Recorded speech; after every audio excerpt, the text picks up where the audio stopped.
Joyful Danish. Stay human. Is it even still possible to stay human? Maybe. It's not too late. Hi people, humans, fellow crypto people or tech people. Today we're going to talk about when Web3 and Web2 steal your sleep.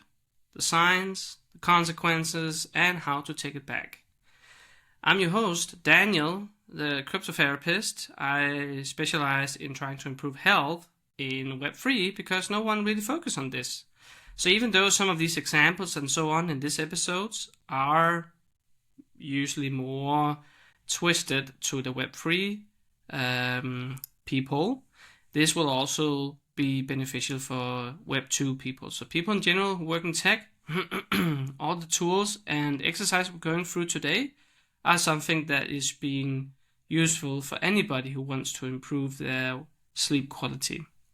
So let's dive in and we'll come back to how to stay human in tech. So we're going to dive into that dark corner of your bedroom where the charts glows and whisper, "Stay awake, one more candle." But let's be real. Crypto doesn't sleep, right? But you need to, or your body needs to. And we talk about why your brain is wired to chase green candles at 3 a.m. Yeah, it happens. And how to bring back actual rest. And a little bit peace. That could be nice too, right? So from the start, what can rest be, Because some talk about physical rest, mental rest, emotional rest, social rest. So many types of rest, Like for example, physical rest, naps, stretching, maybe not falling asleep on your keyboard. Or mental rest, silence, stillness, touching some grass, not just code. Emotional rest, like saying no, taking space, crying without needing a chart pattern that is all red, There can be other things that can touch you in life, And social rest, locking off Discord, muting alpha chats, ignoring your uncle price prediction, But why is the chart hijacking your nights? Do you even know? Because a lot of this is about awareness as well. This is also why I created the book, Crypto People's Health Playbook, where I actually tried to map out the different stress signs that is occurring if you are in Web3 in particular. For example, meet Joe, a mid-level dev who launched a meme coin at midnight from his bathroom because his girlfriend said no more laptop in bed, which is actually solid advice, but he tweaked the the situation and just went to the bathroom, I guess. He stayed up 3 nights straight, convincing this was his Shiba moment. He even wore the same hoodie the Dogecoin guy wore on YouTube for luck. Spoiler, it tanked. And the only thing that mooned, was his caffeine intake and dark circles. So, tip number 1, set a market bedtime. 10 p.m. for example. Put it on fly modes. No new trades. You're not missing on a once-in-a-lifetime breakout. You're missing a once-in-a-lifetime REM cycle. So, tip 2, turn off those glow-in-dark charts alerts. You're not Batman. Who are you? That was more Schwarzenegger, wasn't it? Who are you? I can't tell who you are anymore. You don't need to respond to red candles at midnight. It was supposed to be Batman. Because even though I know the light in Batman is yellowish, you get the point, right? So, because your body in your bedroom, if there is remotely some lights here and there, your phone blinking or lighting up sometimes, or some standby lights from your lamps and whatnot, everything of these different examples can impact your ability to sleep properly.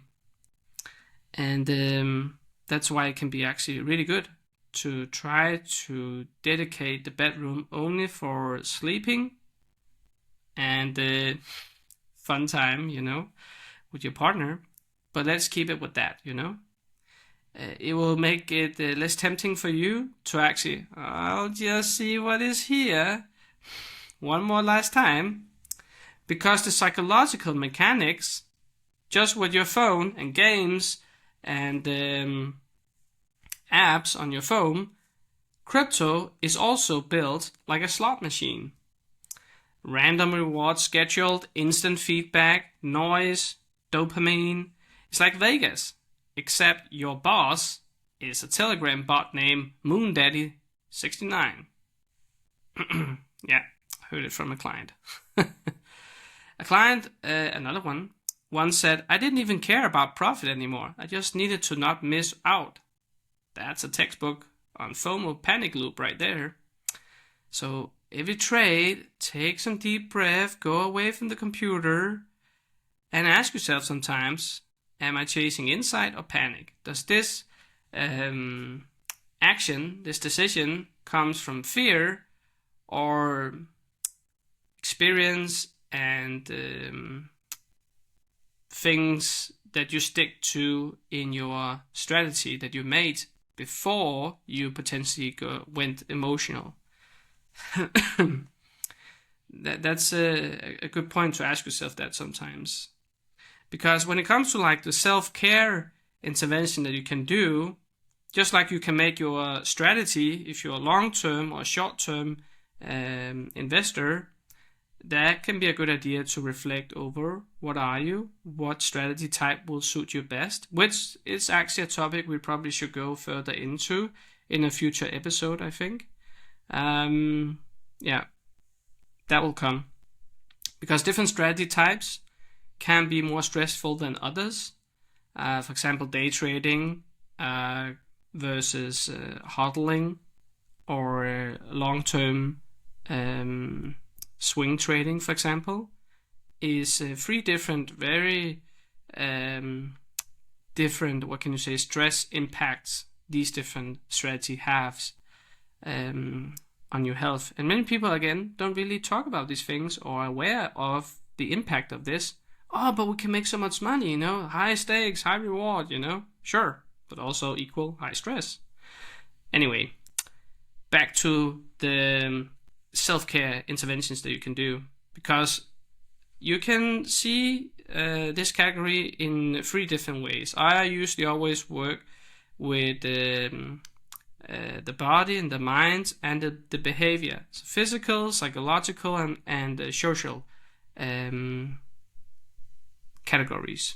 The first one, if we just comes with some examples, if you see your body, so the physical category, for example, your different senses.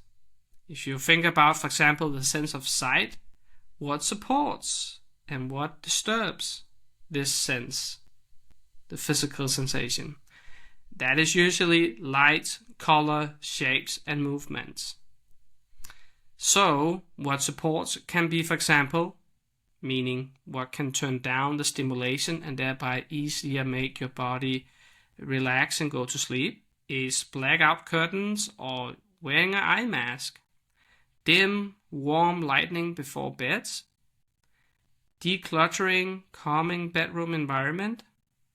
And what might disturb it is, for example, bright or blue light exposure before bed, cluttered or messy bedroom, screens, flashing lights or standby lights like we talked about earlier. The sense of hearing, for example, is what supports there is white noise or nature sounds. Using earplugs, for example, I use Loop Quiet, I think is the model. No sponsorship, I just got it because my roommate had them and recommend them highly, and I must say, I really like them. Anyway, that could be one thing as well. What disturbs your hearing, that sense, and turns up the stimulation is sudden or loud noises, snoring, partner, or pets. Snoring partners.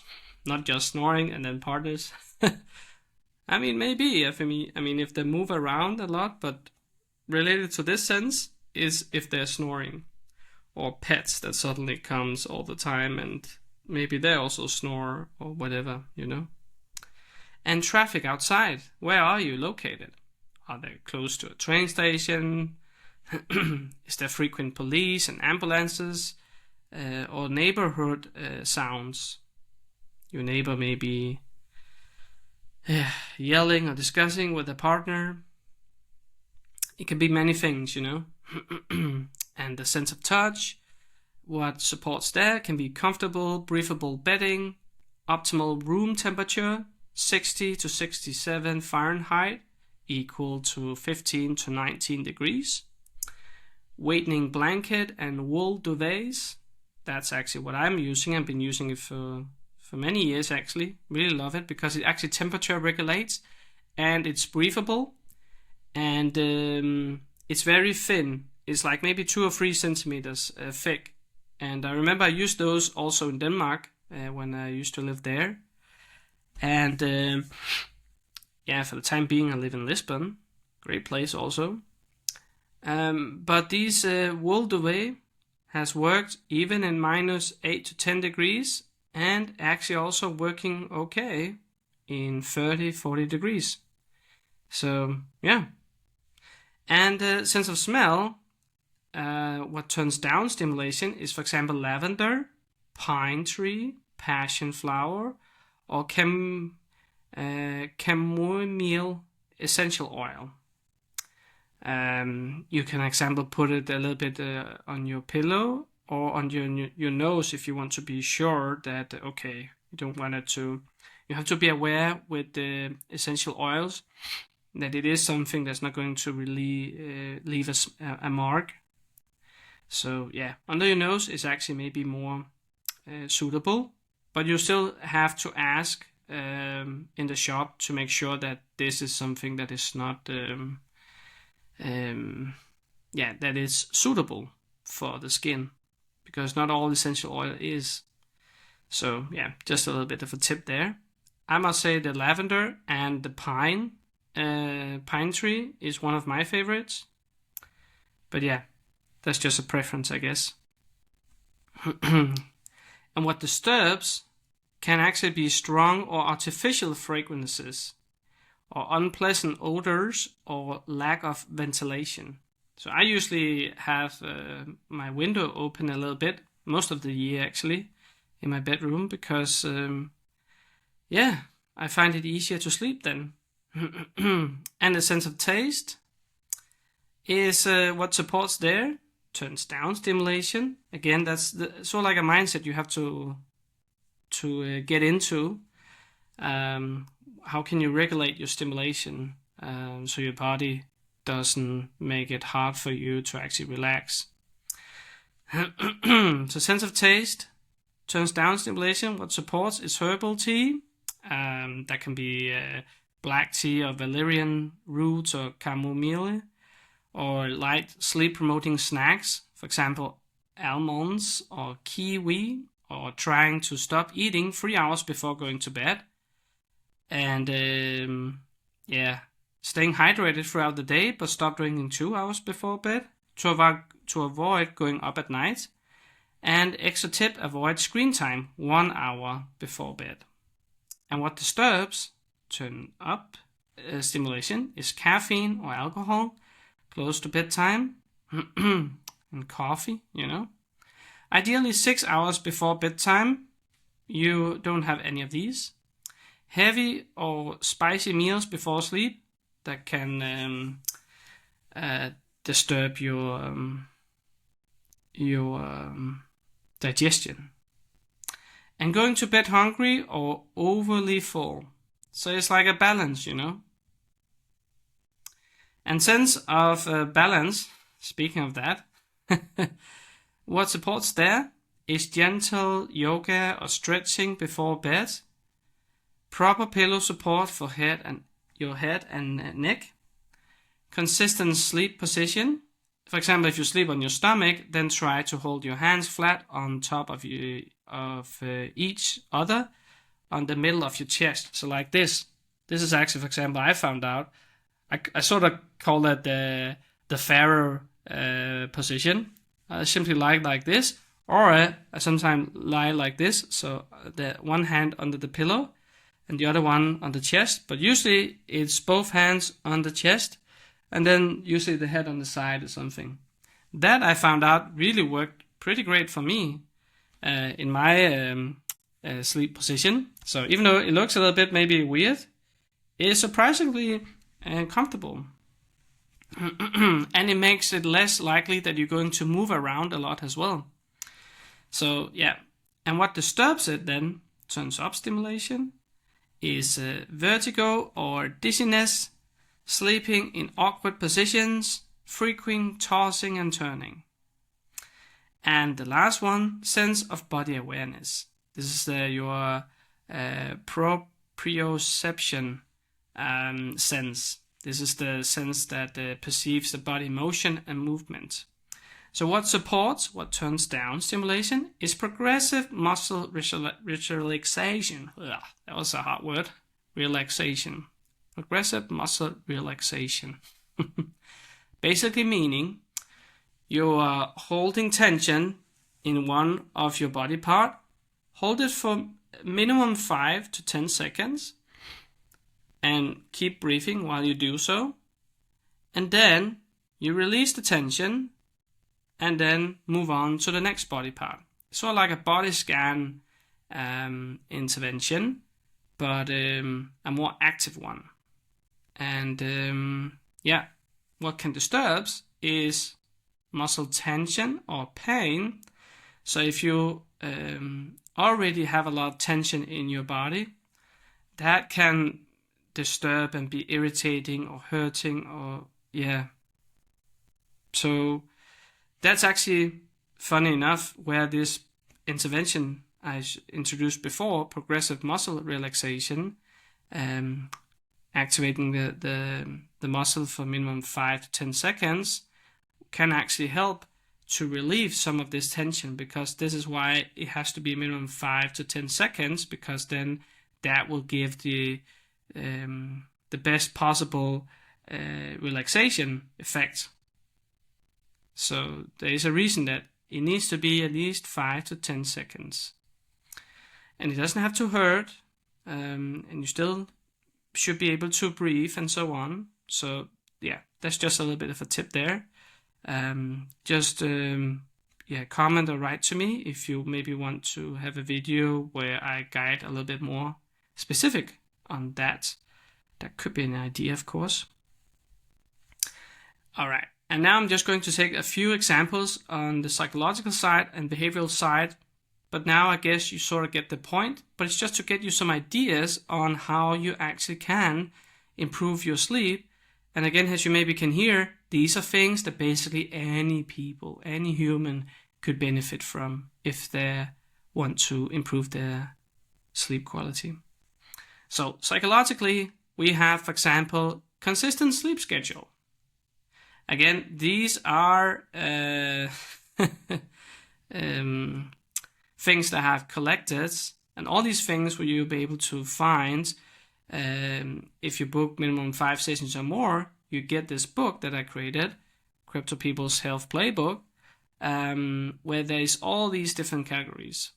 Anyway, just wanted to say that as a reminder. But consistent sleep schedule, what supports that? Going to bed and waking up at the same time daily, maintaining this schedule even on weekends, your body will thank you, and it's easier for your body to know now it's time to wind down and sleep. Because then you actually customize, or what can you say, accustom your body, your rhythm, to actually keep at flow. And gradually adjusting sleep times if changes are needed. So if you are certainly going somewhere, it will be great for your body to slowly get used to that. So yeah, but if you change it all the time and you only something get 3 hours one night and then 10 hours another, it disturbs. So that's some of the things that will disturbing. Irregular sleep patterns, sleeping in on weekends, frequently changing sleep and wake times. Yeah.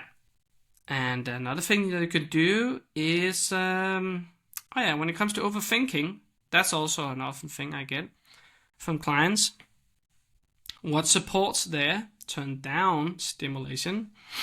Setting aside worry time earlier in the evening, either writing down concerns to address the next day, practicing mindfulness or meditation to quiet the mind, because very often these different overthinking activities is never thought through.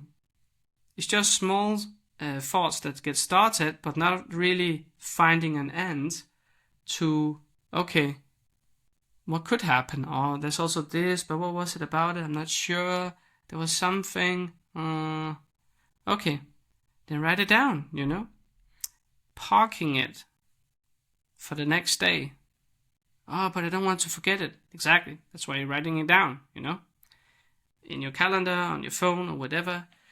Having a place where you can park these sort of activities so you then can wind down and sleep, And all right, a few examples from the behavioral or more the environment, I guess, can be, for example, to let's see, turn off your standby lighting. Yeah, because it is more the environment I can see I've put in on here. Create a calming bedroom atmosphere, incorporating soothing colors and calming scents, and block out external light sources.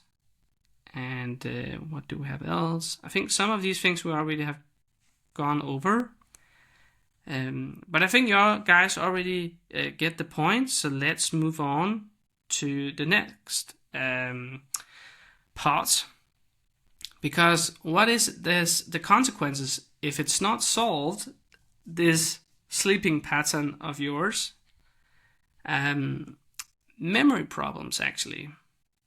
Sleep is essential for memory consolidation and impairment decision making. Lack of REM sleep reduces your ability to assess risk. And interesting enough, actually, with the REM sleeping, if you're thinking of worries just before going to bed, that can actually cut your deep sleep, your REM sleep, by 50%. So, starting sort of like a gratitude practice can actually help to improve your sleep as well. Plus, you'll feel more pleasant as well to going to sleep. It will be an enjoyable moment to go to sleep. And I usually do this. There's different variations, but this is actually what I've done for many years. Find 3 to 5 things today, this day, the same day, that you are grateful for. Oh, it was nice that I got a really good breakfast, actually, or I had a time to enjoy the nature, and then I heard this song, actually, this guy playing on guitar that I forgot that I really liked when I was a child. That was a nice memory to get visit by, and I enjoyed the sunset. That was quite nice. Then I got a compliment from a colleague. That was pretty nice as well.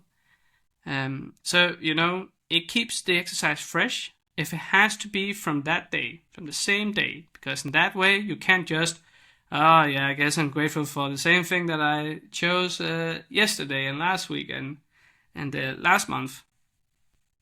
Yeah, sorry enough. I am a little bit tired somehow, but yeah, it's trying to be fitting with the topic, I guess. Anyway, we continue. And mood swings and anxiety. Poor sleep amplifies emotional reactivity. These are different things to consider that, okay, why do I maybe sleep bad? Okay, these could be some suggestions or things to be aware of. Weight gain or sugar cravings.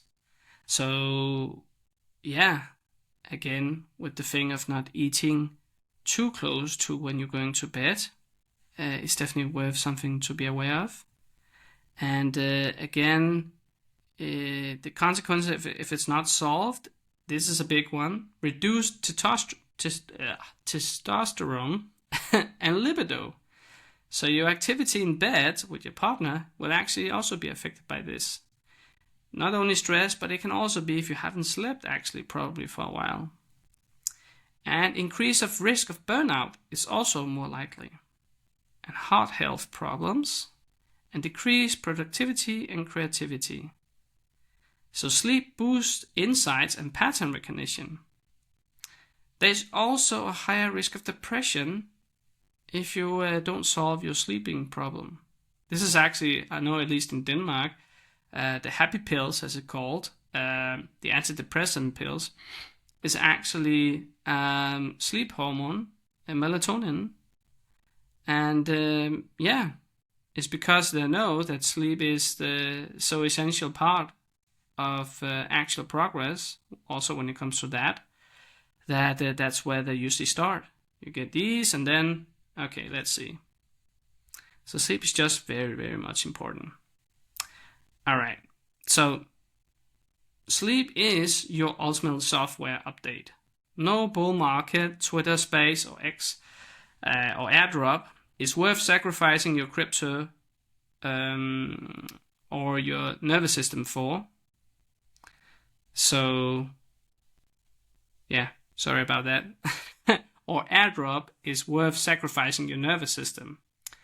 Because sure, you may be getting an airdrop, but if your nervous system get impacted by it so much that your life quality and your stress level is go through the roof, it's the wrong thing that actually going to the moon, right? Because you have to remember you are a biological being living in a 24/7 digital casino, which is kind of what you can see crypto has. And it is time to unplug from the illusion of urgency and reconnect with rhythm of daily living. Because the most revolutionary thing you can do Web3 is knowing your health is also part of your wealth. So people, stay human, and remember, I'm plugging a little bit here, you can for a limited time book a free session with an online crypto therapist, me. There will be links below. And if you have any questions, there is an email also below. So you can write to me or comment or whatever. And please rate the podcast as well if you really get some value of this. I'll appreciate it. And otherwise, subscribe and enjoy. And thank you for joining How to Stay Human in Tech. Sleep well, because I definitely feel it a little bit in my eyes somehow. And touch some grass and stay sovereign. Take care. Joyful Danish. Stay human. Is it even still possible to stay human? Maybe.